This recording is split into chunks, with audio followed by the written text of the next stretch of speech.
오늘 하나님의 말씀은 마가복음 14장 1절에서 9절까지 말씀입니다. 마가복음 14장 1절에서 9절까지 말씀을 같이 함께 합독하겠습니다. 시작. 이틀을 지나면 유월절과 무교절이라 대제사장들과 서기관들이 예수를 계계로 잡아 죽일 방책을 구하며 가로되 미뇨가 날까 하노니 명절에는 말자 하더라.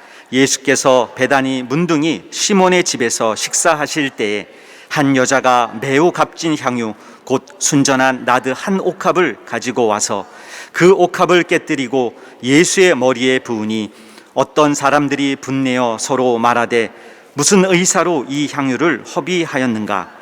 이 향유를 300데나리온 이상에 팔아 가난한 자들에게 줄 수 있었겠도다 하며 그 여자를 책망하는지라. 예수께서 가라사대 가만두어라. 너희가 어찌하여 저를 괴롭게 하느냐. 저가 내게 좋은 일을 하였느니라. 가난한 자들은 항상 너희와 함께 있으니 아무 때라도 원하는 대로 도울 수 있거니와 나는 너희와 항상 함께 있지 아니하리라. 저가 힘을 다하여 내 몸에 향유를 부어 내 장사를 미리 준비하였느니라. 내가 진실로 너희에게 이르노니 온 천하에 어디서든지 복음이 전파되는 곳에는 이 여자의 행한 일도 말하여 저를 기념하리라 하시니라. 아멘. 하나님 아버지, 오늘 거룩한 주의 날에 우리 하나님 주시는 말씀을 얻길 원합니다. 종에게 하나님의 놀라우신 영감을 주시고 우리 모두가 같은 하나님의 영감으로 하나님의 것을 받을 수 있도록 역사해 주시되 겸손함과 진실로 이 시간에 말씀을 대하도록 도와주시옵소서. 예수 이름으로 기도드리옵나이다. 아멘. 주님을 진심으로 사랑하라. 오늘 하나님의 말씀의 요약을 다 같이 시작. 하나님은 사랑이시다. 그가 세상을 사랑하심은 세상으로부터 사랑받기 원하심이다. 우리의 신앙은 그 기본이 사랑이다. 하나님을 사랑하고 또 그에게서 사랑을 받는다. 하나님은 우리를 먼저 사랑하셨다. 그러므로 독생자를 내주셨다. 그러므로 우리는 그 사랑을 알고 믿고 사랑하여 예수를 마음에 모신다. 종교는 자기의 덕을 세우는 일이기에 자기만 위하여 덕을 쌓고, 기독교의 신앙은 자기 의는 버리고 장사 지내고 하나님만을 사랑한다. 어떤 여자가 값진 향유 한 옥합을 예수의 머리에 부으니 이를 시기하는 자들이 그를 핍박한다. 그들은 가난한 사람을 섬기는 일과 하나님을 섬기는 일을 혼동하고 있기 때문이다. 성령의 사람의 신앙은 오직 사랑이다. 기독교의 신앙은 박애주의가 아니라 신본주의다. 가난한 자를 돕는 것은 믿음이 아니라 행실이다. 예수를 사랑하는 것과 사람을 사랑하는 일은 별개이니 이웃을 사랑하는 자는 칭찬을 받고 예수를 사랑하는 자는 구원을 받는다. 주 예수께서 목숨을 바쳐 아버지를 사랑하시고 순종하심으로 우리가 구원을 얻었다. 주님을 사랑하는 것은 그를 기다리는 일이다. 하나님의 것으로 그를 먼저 사랑하고 자기의 것으로 가난한 자를 위해 쓰라. 하나님에 대한 신앙과 구제를 혼동치 말라. 아멘.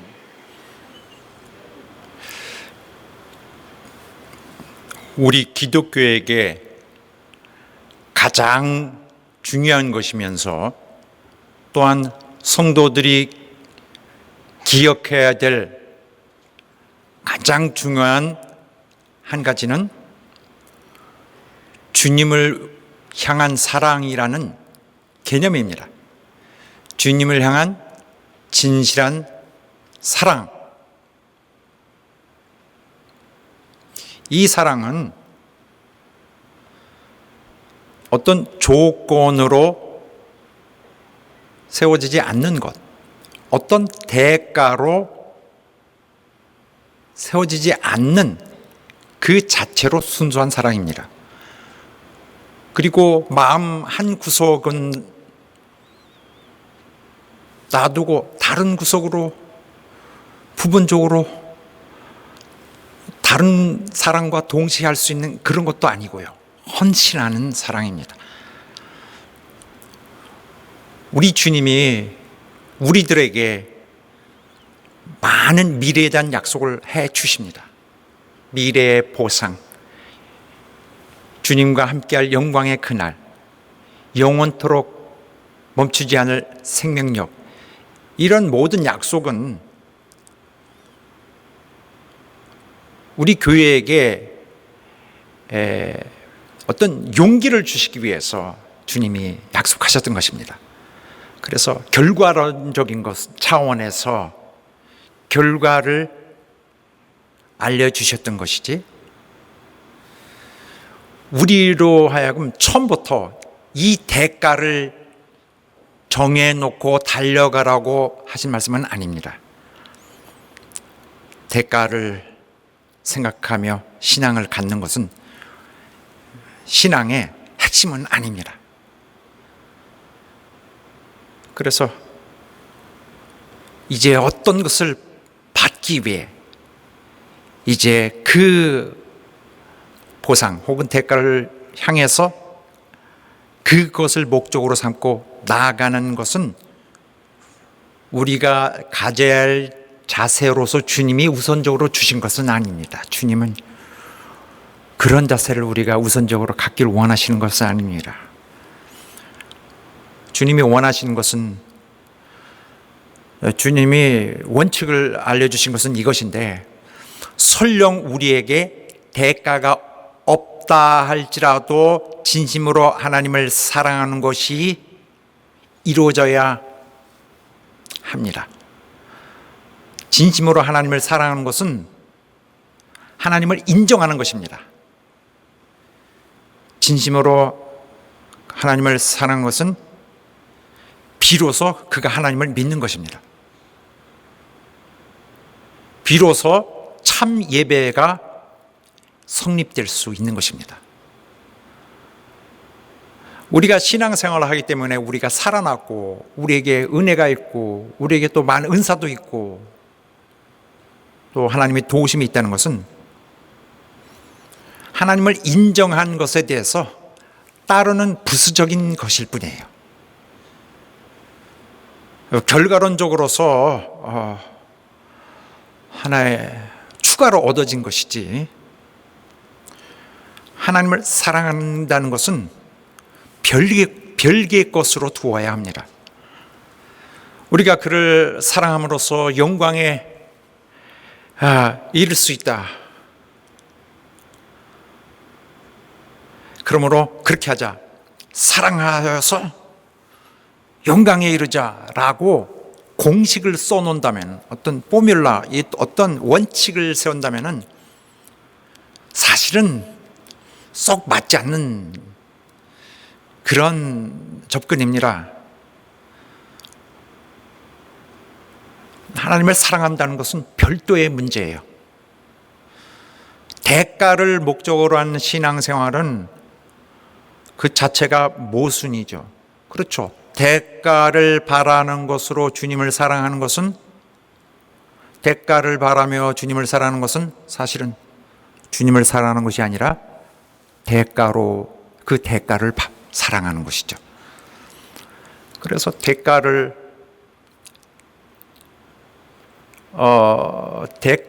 기대하는 신앙은, 또 대가를 기대하며 사랑하는 것은, 그런 기반으로는 주님을 사랑할 수가 없는 것입니다. 결국 사랑할 수 없죠. 자체가 모순인 거죠. 사랑은 자연히 우러나와야 되죠. 조건 없이. 그래서 뭐든지 그렇습니다. 그런데 특히 하나님을 향한 것이라면은 마음 없이 하는 것은 그냥 행동만 한 것입니다. 행세를 하는 것이죠. 그런 것처럼, 마치 그런 것처럼 한 것뿐입니다. 그런 식으로 하는 사랑은 주님이 원하시는 그 사랑을 하지 못하는 그런 류의 사랑입니다. 주님이 원하시는 그 사랑은 결국 하지 못할 것입니다. 반복하자면 우리의 노력은 주님을 진짜로 사랑하는 그 사랑을 하려는 것입니다. 그것이 성공될지는 하나님만이 아십니다. 그러나 진짜 주님을 진짜로 사랑하는 것을 위해서 우리는 노력해 갈 뿐입니다. 우리가 얼마큼 그렇게 할 수 있을지 아직은 모릅니다. 그러나 본질적으로 필요한 것이 아니라 필수적인 것임을 알아야 합니다. 우리에게 영생의 결과가 있는 것은 우리가 사랑했기 때문이 아니라 그것은 그가 우리에게 또 별도로 주신 은혜라는 것으로 이렇게 여기서는 획을 그어서 분리시켜야 할 것입니다.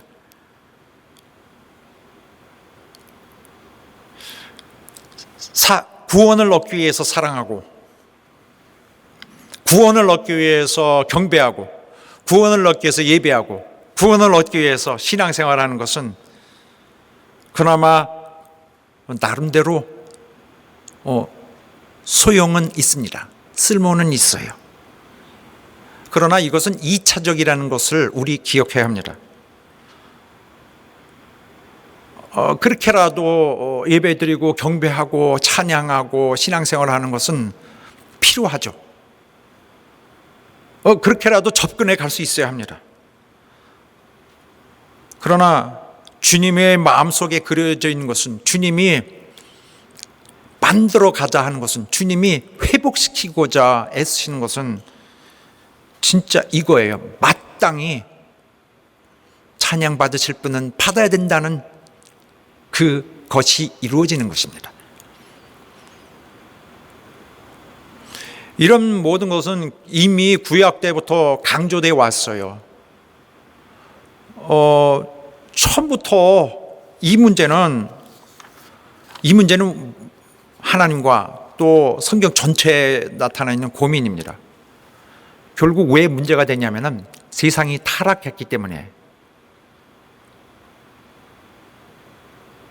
결국 여러분과 내가 이런 모든 문제에서 부딪히는 하나의 그 장벽은 이것이에요. 세상은 타락했구나. 이 사실 다 알고 있지 않느냐. 아, 그렇구나. 그래서 모든 것이 이렇게 힘들구나. 바로 이런 사실들을 분명히 알아야 합니다. 이러한 인식이 있을 때 세상은 타락했구나. 죄악의 세상이구나. 이런 인식이 있는 곳에 주님을 만날 수 있는 문이 열립니다. 이 세상은 멸망할 수밖에 없는 곳이에요. 죄악이 가득한 곳, 하나님을 떠난 곳, 하나님이 없는 곳, 하나님이 무시된 곳, 하나님의 빛이, 하나님의 영광이, 하나님의 의가 없는 곳, 하나님을 배반한 곳, 이런 사실을 깨달아야 합니다. 망가진 곳, 바로 이런 사실을 깨닫는 자만이 비로소 복음을 받을 수 있습니다. 그래서 성경의 포인트가 이거예요. 성경이 풀어내고자 하는 것, 하나님이 풀고자 하는 문제점은 이것입니다. 사람의 죄악이 너무 많다. 너무 심각하다. 사람의 속의 생각이나 모든 것이 하늘에서 이렇게 땅으로 내다보며 인간을 보았더니 하나님을 찾는 자가 있는가 하고 보았더니 아무도 없더라. 아무도 하나님을 찾지 않더라. 거기에 더러운 것만 있고 진짜 선을 행할 수 있는 사람이 없더라. 이 모든 만물 중에 가장 거짓되고 부패된 것이 무엇일까? 마음이라, 사람의 마음이라. 하나님은 어떻게 하지? 사람의 마음과 생각을 시험하고 심판하실 수밖에 없다. 사람에게서 나온 건 악한 생각과 살인과 간음과 음란과 도적질과 거짓 증거와 회방, 늘 익숙한 것입니다. 우리 주변에 깔려 있는 것. 교회라고 이런 것들이 면역이 된 것은 아니죠. 이런 세상을 이기고 살아야 돼요. 극복하며 살아야죠. 그 방편도 적당치 않습니다. 그냥 견뎌가면서 살아야 한다? 이게 더 사실적인 것 같아요. 이 죄악의 세상에 있는 내가 세상과 함께 갈 것인가? 이렇게 해서 하나님의 얼굴을 보며 무엇을 기대할 것인가? 우리는 자비밖에 기대할 것이 없어요. 이 세상이 잘못됐다는 것은 깨달아야 합니다. 원래 이 세상은 하나님의 의로 가득했어야 합니다. 원래가 모든 세상은 하나님의 것으로 다 만들어지고 하나님의 것으로 가득하고 하나님의 성품과 조화되고 아예 하나님으로부터 온 것들로 꽉 차 있어야 합니다. 여러분과 나에게 있는 모든 것을 다 잃더라도, 다 들이더라도 하나님을 사랑하는 내 그 가능성, 하나님을 내가 사랑할 수 있다면, 하나님이 사랑할 수 있는 나를 회복시킬 수 있다면 이보다 더 중요한 것이 없을 것입니다. 그런데 그렇지 않고 단지 항상 대가를 먼저 제시하면서 대가가 전제된 대화를 하면서 신앙 문제를 논하면은 거기서부터는 순탄한 자연스러운 신앙의 그 진실을 논할 수가 없어요. 그리고 우리가 신앙이라는 통로를 통해서 믿음이라는 신앙을 통로를 통해서 하자. 이것은 지혜다. 이것도 하나의 지혜라고 여기며 신앙의 길을 통해서 뭘 얻어낸다. 신앙을 통해서 이게 지혜로운 방법이다. 이렇게 한다는 것은 그나마 그렇게 하지 않는 것보단 훨씬 낫습니다. 그러나 예배하다. 이것도 하나의 지혜로운 방법이다. 예배하고 경배하고 이것은 뭔가 순서는 뭔가 좀 완전하지 않은 것이 분명합니다. 우리가 하나님으로부터 인정을 받기 위해서 더 열심, 더 하나님으로부터 보상을 받아내기 위해서 더 많이 드리고 더 많이 드리면 더 많이 받고 이것은 필요하긴 합니다만 그런 생각이 그래서 지혜로운 것이야. 더 많이 드려 더 받게 옳으면서도 옳지 않은 거예요.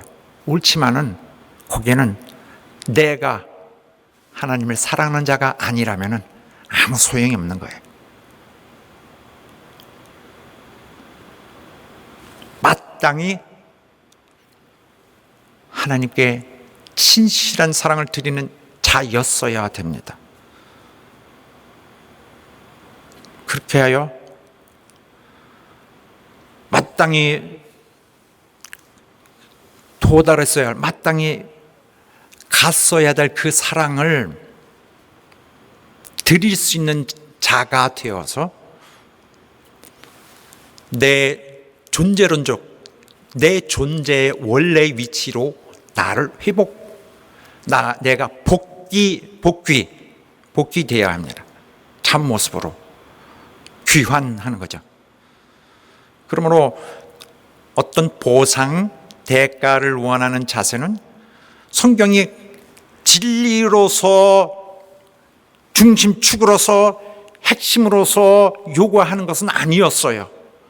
성경은 하나님께 돌아와서 하나님 사랑하는 자, 원래 사랑하던 자가 했어야 하던 자가 사랑하는 자가 되기를 원했던 것입니다. 원래 하나님을 사랑하는 것이 우리의 창조된 목적에 맞는 거예요. 우리는 설계가 그렇게 돼 있어요. 디자인. 하나님을 나를 만드실 때, 나를 디자인하셨을 때 무슨 디자인? 하나님을 사랑하는 자였어요. 우리는 타락하여서 지금 그렇게 하지 못할 뿐입니다. 본래의 모습을 잃어버린 것입니다. 그나마 우리에게 하나님께서 보상을 약속하신 것은 하나님 나름대로는 답답하신 가운데 그나마 그가 하실 수 있는 그의 너그러우신 처사입니다. 그래도 동기라도 부어줘서 우리로 하여금 용기를 가질 수 있도록, 하나님 믿기에 힘겨운 자들, 너무 타락해서 어두워서 앞이 잘 보이지 않는 그런 많은, 우리 중에 많은 사람들처럼, 우리 자신들처럼 아직 모든 어둠이 채 가시지 않는 우리가 일어나고 극복해가고 깨달아 가려면은 가는 중에 용기가 필요합니다. 그래서 다소 신앙이 부족한 자들이 자신들을 이 멸망의 세계로부터 분리해 나가기 시작하게 하려면은 그들은 세상에 대해서 객관적으로 볼 수 있도록 자신을 분리하는 시도를 할 필요는 있습니다. 그럴 때 주님이 주시는 용기의 말씀 참 필요합니다. 어떤 동기를 부어주고 목표를 구체적으로 달성할 만한, 또는 마음을 이렇게 자극할 만한 어떤 동기가 필요합니다. 비록 이런 것들이 하나님께는 답답한 과정일 수 있더라도, 사랑하는 여러분, 하나님을 사랑하기 힘든 자는 아직 세상을 버리지 않은 거예요. 하나님을 사랑하기 힘든 자는 아직 세상을 괜찮게 보는 거예요. 이렇게 피곤하고 이렇게 괴로움을 주고 이렇게 나를 슬프게 하는데도 어느 정도 이제는 익숙해져서 그냥 받아들이려고 있습니다. 마치 노예 생활을 하듯이. 이렇게 악한 사람들이 주위에 다 있는데 악하지 않은 사람이 없죠. 늘 위험은 거기 도사리고 있어요. 정말 너무너무 슬픕니다. 그런데도 그 살기가 있고 위기가 있는데도, 위험의 요소들이 있는데도 내게 언제든지 적으로 돌변할 수 있는 자가 앞에 있는데도 아직 살만한 거예요. 나는 못 느끼고 있는 거예요. 이 세상이 죄악의 세상, 파멸되고 멸망되어야 될 세상이라는 그 본질, 하나님의 최고의 고민이 내게는 고민으로 느껴지지 않는 거예요. 이거 큰일입니다. 성경은 세상의 파멸을 말하고 있습니다. 다 망가져 있어요. 정직한 자, 아무도 100% 정직하지 않습니다. 전혀 속이지 않을 자, 아무도 속이지 않는 자가 없습니다. 교회 안에서까지, 교회 안에서 나를 다치지 않게, 나를 괴롭히지 않고 나를 망하게 하지 않을 자가 없습니다. 자기들 마음은 그렇지 않죠. 그러나 그 마음에서 또한 다른 육체의 법이 그들을 이미 지배하고 있어서 속사람이 역할을 못합니다. 그러므로 우리가 이 세상에서 잘 둥지를 틀고 잘 해보자, 기반을 잘 닦고, 그리고 하나님의 힘으로 이기자, 이렇게 얘기한다는 것은 약간 생각해 볼 여지는 있어요. 뭐라면은 완전치는 않아요. 과정이라는 면에서는 필요한 것이라고 봐야 됩니다. 세상에 이기고 해야, 하나님 힘으로 이겨야죠. 하나님 힘을, 도움을 구하는 것, 과정으로 필요합니다. 우리 모두가 이렇게 하지 않으면 어떻게 해요? 하늘로 직접 점프할 수는 없고 필요합니다. 그래서 하나님께 도움을 주시기를 간구하는데, 그러나 하나님의 도움을 받고 이 세상에서 승리해 가자. 그래서 이 세상을, 내 인생을 완성 잘 해나가자. 내 삶을, 내 터전을 성공시키자.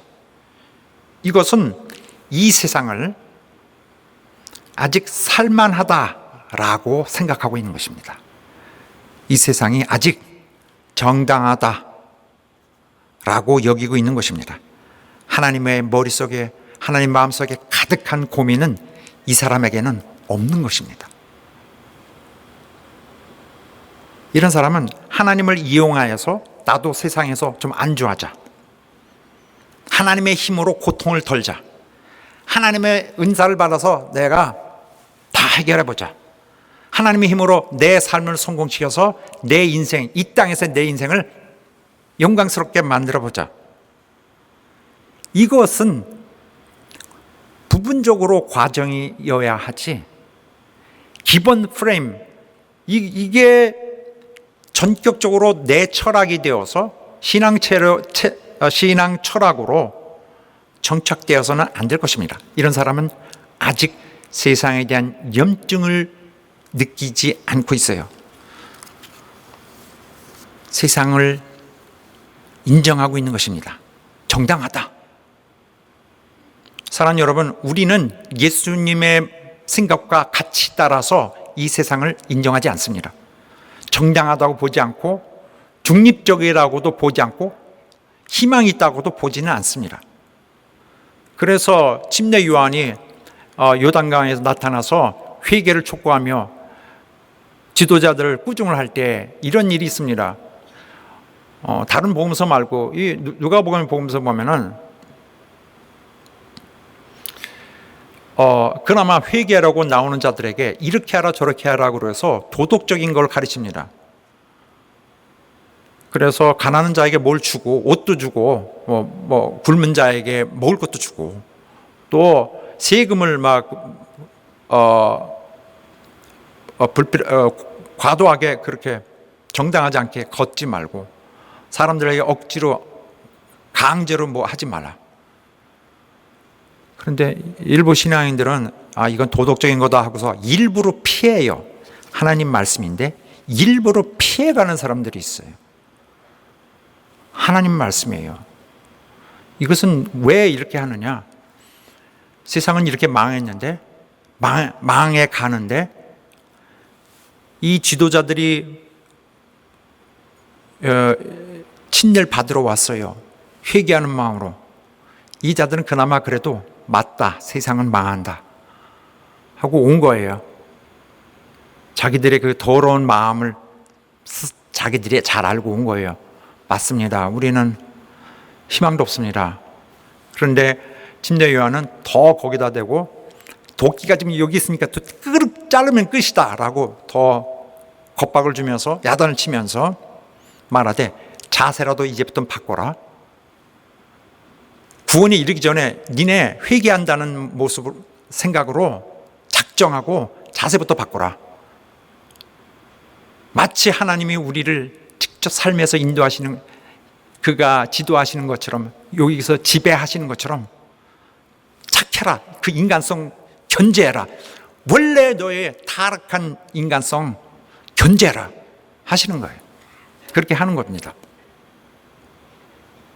인간성을 완전히 바꾸지 못할지라도 회개의 자세는 나타낼 수 있지 않겠느냐 하는 것입니다. 도덕적인 걸 하는 거 아니라 영적 회개를 하는 것입니다.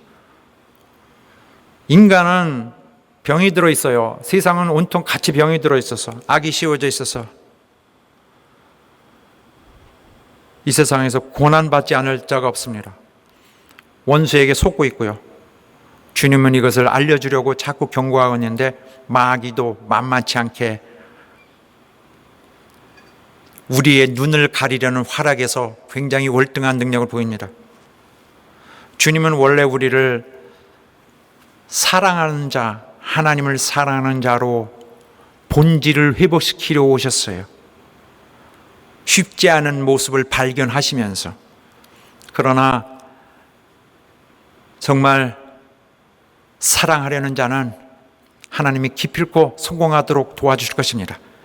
그런 자들을 데리러 오시기 위해서 이 땅에 오셨던 것이고, 앞으로는 정말로 하늘로 데려가시기 위해서 오실 것입니다. 그런데 신자들 중에서도 지금의 상태, 이런 삶의, 이런 세상의, 인생의 이런 고난, 정말 말도 안 되는 이런 상황을 그저 품고 슬프고, 이런 불공정, 폭력, 자만, 이기심, 속여서 마음을 상하게 하고 인생에 아픔을 주고 차별하고 남의 권리를 빼앗고, 이런 것들을 당연한 것으로 그래 여기서 극복하고 잊어버리고 이렇게 하고 가려는 건 옳지 않습니다. 신앙인들도 그렇게 하고 목사들도 그렇게 합니다. 세상에서 살아남는 방법, 세상에서 적응하고 이겨내는 기술, 하나님의 이름을 걸고 예배하는 곳에서는 세상에서 잘 살 수 있는 방법을 가르쳐 주는 거 옳지 않습니다. 본질을 말하자면요, 타락한 인류, 이기적이고 거짓된 것, 그것 때문에 망하기로 결정되어 있는 것이 우리의 인간성이에요. 그런데 아직 가능성이 있다, 아름답다, 중립적이다 하는 것은 하나님의 생각과 너무나 먼 곳에 있는 그러한 생각입니다. 우리는 적어도 하나님을 사랑하는 마음을 회복해 가기 시작해야 합니다.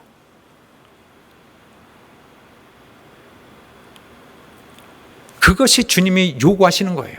마음은, 그래도 저들의 마음은 어느 정도 회복할 것이다. 적어도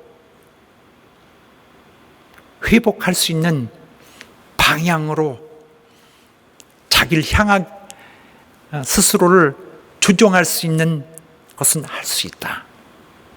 사랑하는 여러분, 우리 하나님께로 돌아가야 합니다.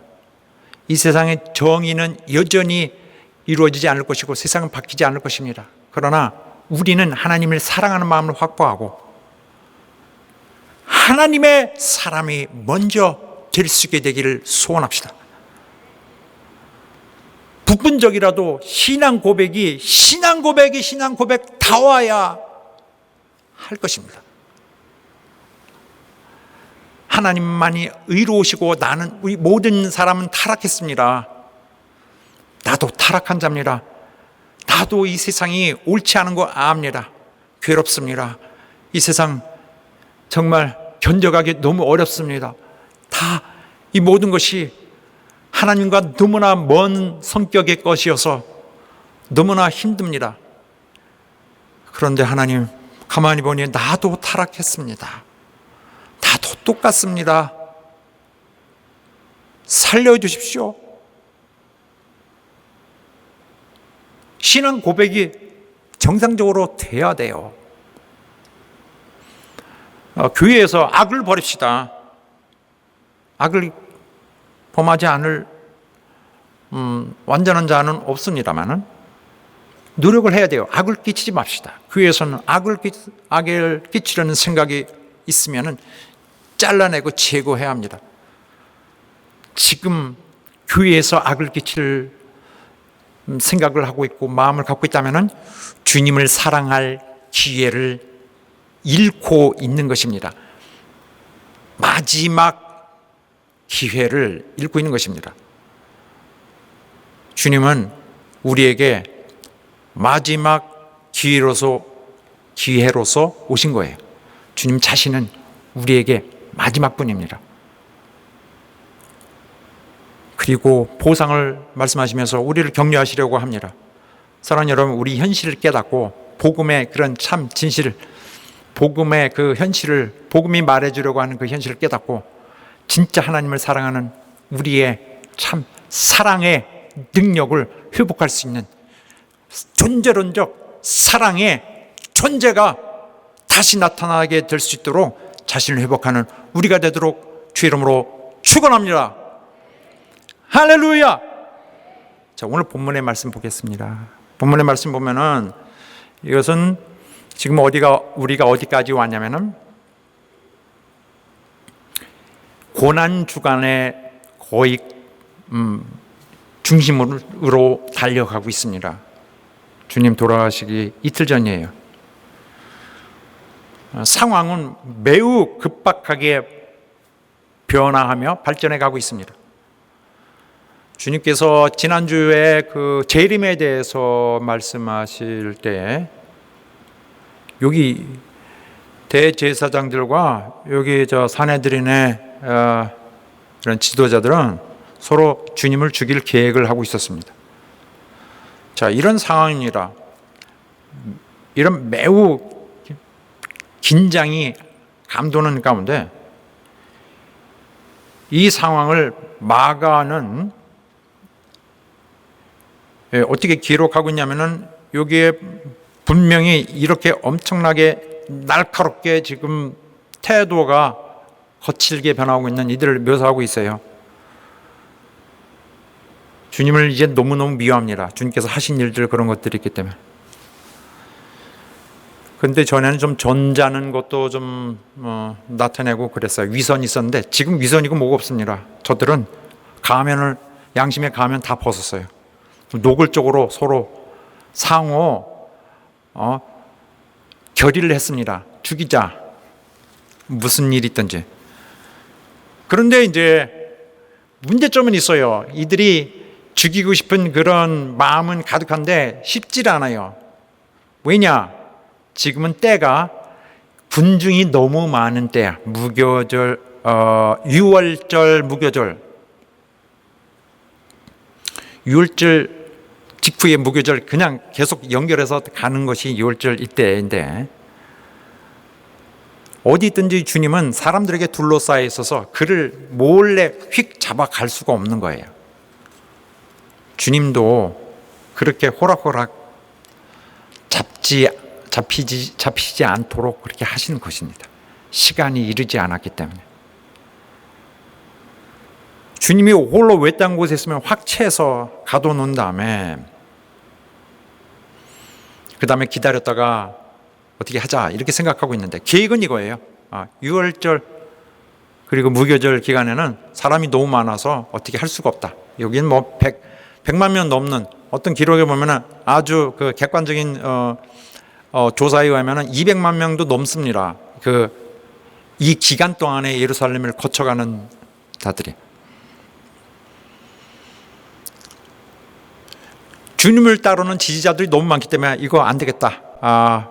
어떻게? 그래서 이니셜 먼저 최초의 계획은 뭐냐면은 일단 어떻게 잡아보자. 그리고 갑자기 죽여서 문제가 나면 큰일 나니까 사람들이 알려지면은 사람들이 폭동이 일어나고 사람들이 예수를 그리스도라고 보고 있는 사람이 많은데 이거 잘못하면 반란이 나서 큰일 난다. 좀 잡아보자. 그리고 축제가 끝난 다음에 살해하자. 축제 끝나려면은 좀 끝나고 사람들이 쫙 이제 다 이제 예루살렘을 빠져나간 후에 그때 하자. 이렇게 막연히 계획을 잡고 있어요. 그래서 시간을 좀 뒤로 잡고 있는데 그런 상황이죠. 그동안 주님을 죽이려고 했지만은 계속 실패했죠. 그런데 갑자기 유다가 나타남으로써 적의 예수님 제자 중 하나가 자기들에게 나타남으로써 갑자기 놀라울 그런 상황 반전이 된 거예요. 자, 이거는 나중에 말씀드리고, 마가가 우리에게 말합니다. 주님 마지막, 주님은 하나님의 아들 그리스도가 이 땅에 있어서 마지막 이때에 엄청 버릴 수 없는 두 가지 일이 있다. 두 가지 인물이 있다. 주님이 죽으시려니 이 무렵에 우리 내리에서 벗겨지지 않고 정말 수백 년이고 수천 년이고 이걸 계속 내려가야 될 두 인물이 있다. 주님의 마지막 시간을 장식한 이 두 사람.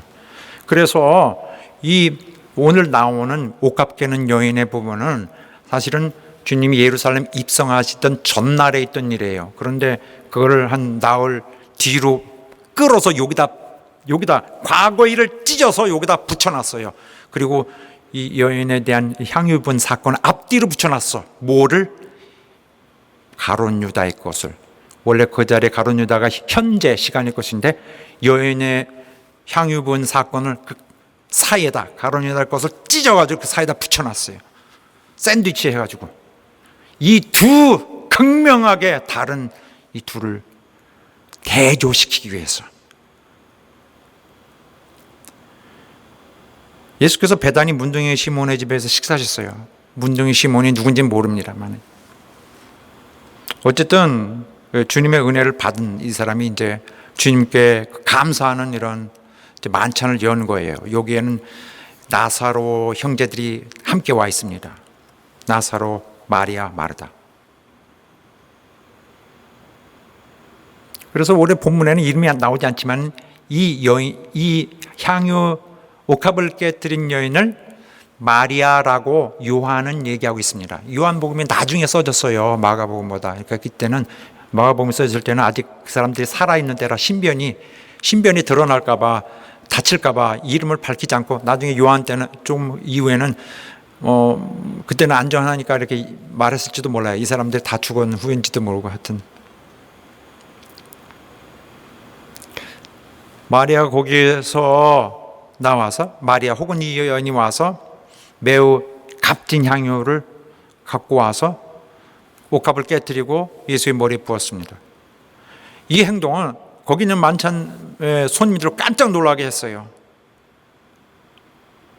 그런데 놀라게 한 이유는 향유를 사용했다는 점이 아닙니다. 향유 사용은 너무나 흔히 일어날 수 있는 당연한 것이에요. 그리 놀랄 일이 아니죠. 기대할 수 있는 일. 이스라엘 같은 나라는 더운 그런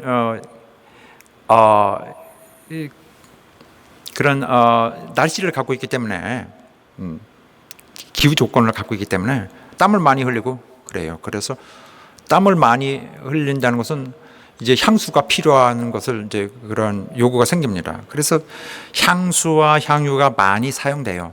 땀 나고 그러면 냄새 나지 않기 위해서. 그리고 손님이 어디를 방문하면은 그 집 주인이 존경스러운 손님에게 향유를 부을 수 있는 이런 일은 있을 수 있습니다. 그런데 여기 문제가 되고 있는 것은 이 향유가, 이 옥합에 있는 향유가 너무 비싸다는 거. 이 옥합 자체가 대리석으로 된 것이거든요. 저 이집트나 이런 데서 갖고 온 거, 고급형. 거기에는 진짜 값진 향유를 넣는 것만이 유일하게 걸맞을 그런 거죠. 목이 길고 주둥이는 좁고 해서 이렇게 하면은 아주 그냥 조금씩 몇 방울 정도 떨어지는. 그런데 이 여인은 주님께 향을 뿌릴 때 몇 방울 이렇게 하고 하는 것으로 끝나질 않았어요. 그냥 병을 깼습니다. 병의 목을 자르는 것이죠. 몇 방울 이렇게 하고 집에 가서 다시 쓰고 이런 생각을 안 한 거예요. 고의로 병을 깼습니다. 주님만을 위해 다 사용하고 그 이후에는 사용하지 않겠다는 거죠. 경제성 전혀 없는, 경제성을 전혀 생각하지 않는. 여기 일반적인 향유는 뭘 섞어서 씁니다. 올리브유를 섞든지 포도주를 섞든지. 근데 여기는 이 여인이 쓴 것은 완전히 정제된 순수한 고급 향유입니다. 나드라고 하는 것은 특별히 저 인도 같은 데서 가져와야 돼요. 히말라야 이런 산맥에 있는 식물에서 채취한 그런 것으로. 그것을 멀리서 가져와야 되니 얼마나 비싸겠습니까? 그래서 가치가 300데나리온 된다고 그랬습니다. 1데나리온이 남자 하나에 한 사람이 일하는 그 임금의 하루치, 300데나리온이라 하면은 거의 1년치에 해당하는 임금, 월급을 받는 거죠. 그 정도의 가치에 해당되는 값이죠. 1년 동안에 번 돈을 하나도 안 써야 돼. 그래야 겨우 그 향유, 옥합들은 그 향유를 얻을 수 있죠.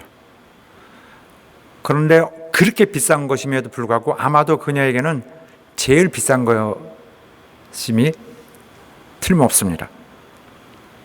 그녀의 목적은 그리스도에게 경배하는 거예요. 그를 존경하고 경배를 드리는 것입니다. 머리를 부음으로써. 이분이 이렇게 할 때 이분의 위치를 드러내는 것이 나는. 이분의 경배함으로써, 그런 식으로 경배함으로써 이분이 당연히 받아야 될 것을 드리는 거예요. 이분을 높이는 거죠.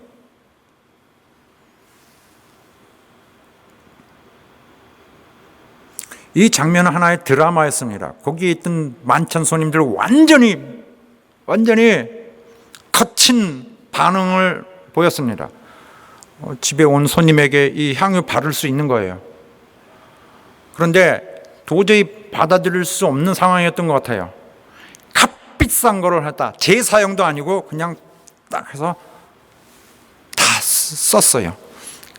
어떤 사람들이 분내어 서로 말하되 무슨 의사로 이 향유를 허비하였는가. 엄청 날카롭게 그대로 쏘아붓는 그런 반응이 있었습니다. 채찍을 치듯이. 거기 어떤 사람들이라고 되어 있는데 마태복음에는 제자들이라 그랬어요. 예수님 제자들. 그런데 요한복음에는 뭐라 그러냐? 예수를 잡아줄 가룟 유다라 했습니다. 선동자예요. 가룟 유다가 팍 터져서 막 이렇게 얘기하니까 옳게 들려요. 모든 것이 옳게. 제자들이 확 동화됐어. 끌려가서 같이 막 야단을 치는 상황이 된 것 같아요. 무슨 이유로? 낭비를 했다는 이유로, 값진 것을 깼다는 이유로. 그렇게 할 바엔 차라리 그 돈을 그걸 팔아서 돈을 만들어 가난한 자에게 주는 것이, 그렇게 하여 그들을 돕는 것이 낫지 않았겠느냐 하는 등의 이유를 들으며 아주 경건한 신앙인 것처럼 돈을 아끼는 그런 지혜와 그런 어떤 정말 옳은 자세, 정의로운 모습, 이런 걸 다 얘기하죠. 귀에 들 때 정말 옳게 들리는 말. 그러나 진짜는, 사실은 진짜 유다가 말한 것처럼 그거 팔아가지고 돈으로 가져서 와서 바쳤다 하더라도 그 돈으로 별로 가난한 사람들에게 많이 갔을 것 같지 않아요. 왜냐하면 그는 재정을 도둑질하는 자였습니다. 그는 가난한 자 돕는 거 그리 관심이 없어요. 재정 담당으로서 예수님 사역에 필요한, 예수님은 사역하시는데, 하나님 아들 사역하시는데 필요한 경비를 자기 주머니에 넣고 있었으니까 자꾸 훔쳐서 횡령하고 있던 자. 그는 예수님이 그를 신임해 준 것을 악용하고 있었어요. 그래서 그가 이 향유가 들은 옥합을 깬 여인을 봤을 때에 머리에 떠오르고 있었던 것은 가난한 자들이 아니라 저걸 팔아서 돈으로 주었다면 좋았을 텐데, 그러면 내가 좀 빼돌릴 수 있었던데 라는 것을 요한복음이 증거하고 있습니다. 저 사람 이딴 사람이다.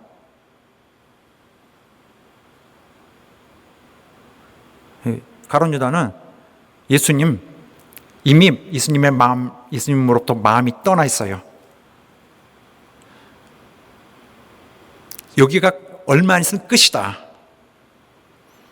이제 죽음을 당하면 끝나기가 쉬울 텐데, 그렇게 된다면은 그 향유를 판 돈이 다 들어왔다면은 전부 내 것인데, 그냥 전부 내 것인데 라고 생각했던 것입니다. 마리아의 입장과는 완전히 다른 것이죠.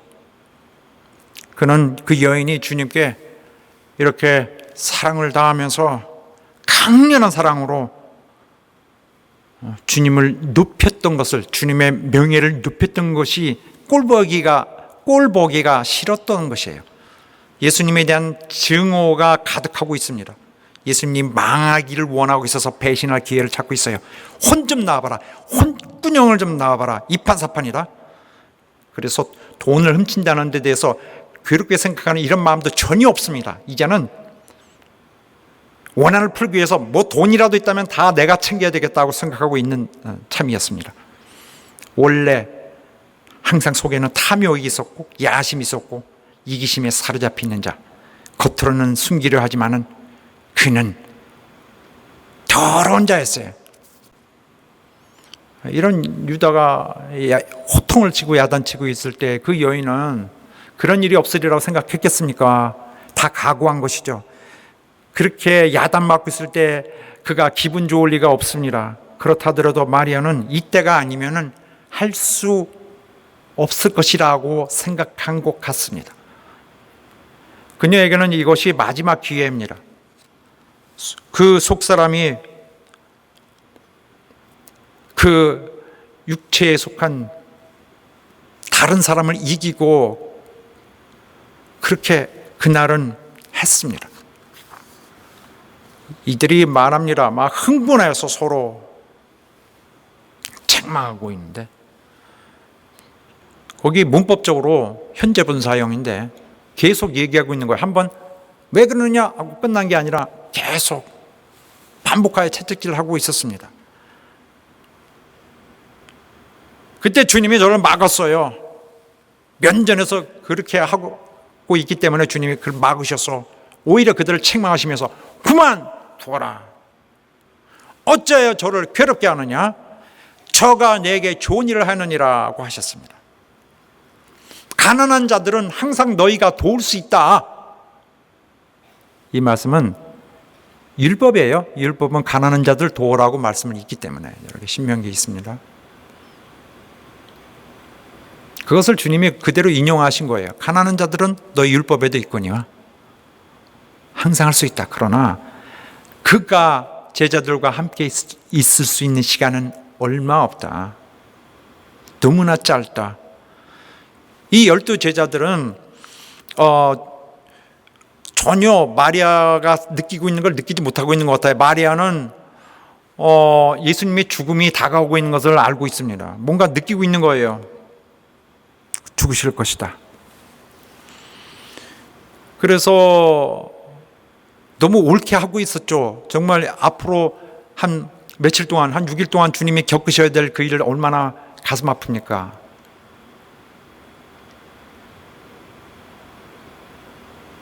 미리 생각한 거예요. 모르지만은 어려운 이것을. 기회가 지금 아니면 없을 수 있는 거예요. 그래서 이 여인이 한 그 헌신은 단순히 그냥 물질의 헌신이 아니고 마음의 헌신이 아니라 그 이상의 의미를 갖고 있습니다. 주님의 장례를 한 거예요. 이런 옛날 사람들, 당시 로마 사람, 히브리 사람들은 장례할 때 이렇게 어떤 존경스러운 사람, 이런 사람들은 향유를 뿌려서 그 시신의 그 부패하는 냄새가 나지 않게 한 것인데, 주님은 실제로 아무도 향유를 붓지 못했어요. 결국 주님은 향유를 받지 못하셨습니다. 딱 한 번 받으셨습니다. 이 여인으로부터, 이날. 그래서 이 여인 혹은 마리아가 자기가 향유 부는 것이 무엇을 의미하고 있는지 본인이 알고 있는지는 알 수 없지만은 정말 이것은 신기한 영감으로 그냥 그렇게 자기가 한 것 같아요. 주님이 구속사적으로 이루실 그 사역에 자기도 모르게 힘을 불어 넣어 드렸습니다. 자기도 모르게 주님의 장례를 치러 준 거예요. 주님은 이 여인의 진실한 사랑 때문에, 이 여인이 자기를 경배하는 것 때문에 크게 기쁨을 가지셨습니다. 외롭고 고단한 길에 용기를 얻으셨어요. 이 말없는 여인의 그런 한 봉사가 온 인류를 구하시려는 메시아의 고독한 걸음에 한 줄기 용기를 북돋아 주었던 것입니다. 그리하여 하나님의 구원의 사역이 차질 없이 진행되도록 도와주었습니다. 아무도 돕지 않을 때 사랑한다면 거기에 하나님 뜻이 진행되고 있습니다. 마리아는 그의 죽음을 막을 수 없었지만 그는 주님을 향한 사랑은 나타냈어요. 그가 하기를 원했던 거예요. 아낌없는 헌신으로, 정말로 아낌없는 헌신으로, 아무 대가 없는 헌신으로. 그런데 자, 우리 보통 사람들이 마리아가 혹은 이 여인이 뭘 많이 알고 있다고 생각하는데 그렇지 않습니다. 마리아는 주님이 죽게 된다는 것은 알고 있었어요. 이런 분위기 봐서 확실히 알고 있었습니다. 그러나 주님이 다시 살아나시고 승천하시고 영광 받으시려는 그 가능성에 대해서는 몰라요. 모르고 있습니다. 그런 개념까지 갖고 있었을까요? 아닌 것 같아요. 자신이 그로 인해서 구원받을 것까지 다 계산하고 있는 것 같아요. 그건 우리 입장에서 우리가 해석하는 것이죠. 내가 보기에는 하나님이 보내신 자, 이 여인에게 유일한 구원자셨던 이 예수님은 그 여인이 볼 때 아쉽게도 죽으시게 되는 안타까운 종말을 맞게 된 것입니다. 비극적이게도 죽음의 그림자가 두려워지고 있고 그는 잘못되어 죽을 수밖에 없던 이러한 너무나 몰려있는 어려운 상황에 닥치고 있습니다. 그래서 비록 설령 그냥 생각컨대 그가 죽으시고 모든 것을 실패하시더라도, 이렇게 안타깝게 생을 마치시더라도, 그가 이루시려고 했던 일이 이루어지지 않더라도 그녀에게 구원을 주시려 했던 그리스도에게 진심으로 감사하기를 원하는 것입니다. 이 여인의 사랑에 담긴 메시지는 이렇습니다. 진심으로 감사합니다.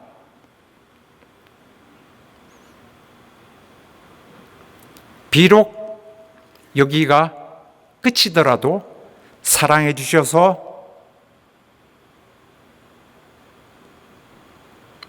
감사합니다. 내 힘겨웠던 인생을 불쌍히 여겨 주신 것과 또 알아주시고 이해해 주신 것, 특별히 거기서 구원해 주시려고 그렇게 애써 주셨던 것에 대해서 감사합니다. 이 세상 너무 괴롭습니다. 하지만 당신을 믿고 있어서 행복했습니다. 소망을 주셨던 것 너무나 소중했습니다. 여기가 끝이라 하더라도 후회 없습니다. 당신을 존경하며 경배하며 감사합니다. 내가 나타낸 사랑이 진심임을 알아주시고 당신께 고마워하는 나의 표현을 받으시고 용기를 가지시기를 원합니다. 제가 더 도와드릴 수 없어서 죄송합니다. 어쩌면은 그 여인에게 주어진 마지막 기회, 이분께 경배드릴 수 있는 마지막 기회인 것을 확실히 알고 있었습니다. 그가 살아나리라고는 생각을 못했어요. 그렇더라도, 그러니까 거기가 마지막이죠. 대가라는 것은 원래 없던 것이었습니다. 그렇더라도 사랑을 다 쏟았습니다. 향유를 부을 때 자기 영혼을 부은 거예요. 거기 사람들이 정말 욕하듯 적절치 않은 그런 모습으로 또 비판을 받을 것을 각오했습니다. 어려움을 겪을 것 각오하면서도 감행을 해버린 것입니다. 그러나 중요한 것은 거기에 어떤 대가에 대한 기대가 없던 것. 너그러이 여기서 끝이야. 내준 거, 내 영혼을 쏟아부은 걸 받을 길이 없어. 그렇더라도 자기를 대표할 수 있는 가장 큰 예물로, 자신을 상징할 수 있는, 자기가 가진 것을 가장 값진 것으로 나를 고스란히 담아서 드리자. 그렇게 해야 마땅하다는 자세를 갖고 있었습니다. 그야말로 한 번의 사랑을 다 쏟은 것, 내일이 없는 마지막 사랑의 표현.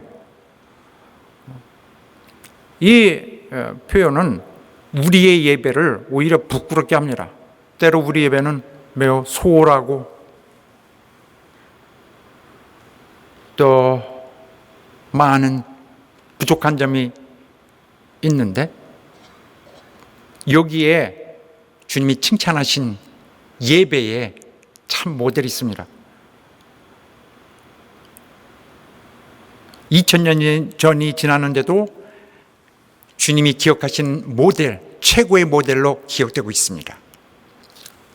주님은 그 고난을 가운데 이 여인의 경배로 인하여 갈보리 고개를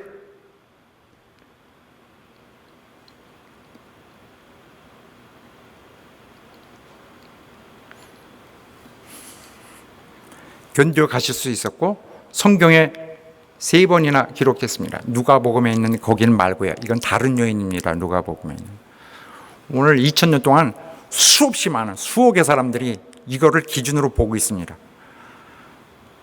자, 그런 반면 유다는 자기와 가장 가까웠던 자, 이 세상에서 가장 귀한 분, 자기의 구원이신 하나님의 아들 그리스도의 곁에서 함께 하나님의 일을 할 수 있었던 영광을 가지고 있는데도 불구하고 그날 밤 베다니에서 떠나서 대제사장들에게 갔습니다. 그래서 예수를 넘겨주기로 약속을 합니다. 자기가 그 여인을 질책한 데 대해서 예수께서 꾸중한 것이 이제는 마지막 자기 마음을 확정하게 했습니다. 최종 결단을 내리고 그 속에 있었던 죄악이 전부 그를 지배해서 이제는 행동으로 옮겨지고 있습니다. 대제사장과 사내들이는 그동안 예수를 제거할 방법이 없어서 고민하고 있었는데, 예수님의 제자, 다른 자가 아닌 예수님의 제자, 거기 가서 정보를 갖고 와서 그들을 예수를 파괴할 방법을 제공할, 도움을 줄 이자를 만나고는 너무너무 기뻐했습니다. 예수님을 죽일 기회가 저절로 굴러들어온 것입니다. 사랑하는 여러분, 우리의 시간은 하나님을 사랑하는 마지막 시간이에요. 우리는 이토록 본질, 원래의 존재로 순간에 되돌아갈 수 없지만 우리에게 최고의 기쁨은 그를 사랑할 수 있다는 것입니다. 그를 경배할 수 있다는 것이에요. 우리의 최고의 것은 내 경배가, 내가 드리는 사랑이 하나님께 드려질 수 있는 것으로 드릴 수 있다는 점입니다.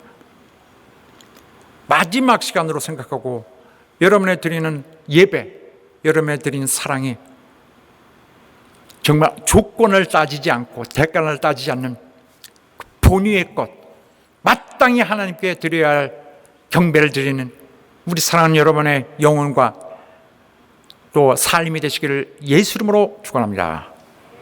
할렐루야! 기도합시다. 하나님 우리를 받아주시옵소서. 하나님 우리를 받아주시옵고 내가 하나님을 사랑하게 하여 주시옵소서. 다 같이 합심하여 기도합니다. 하나님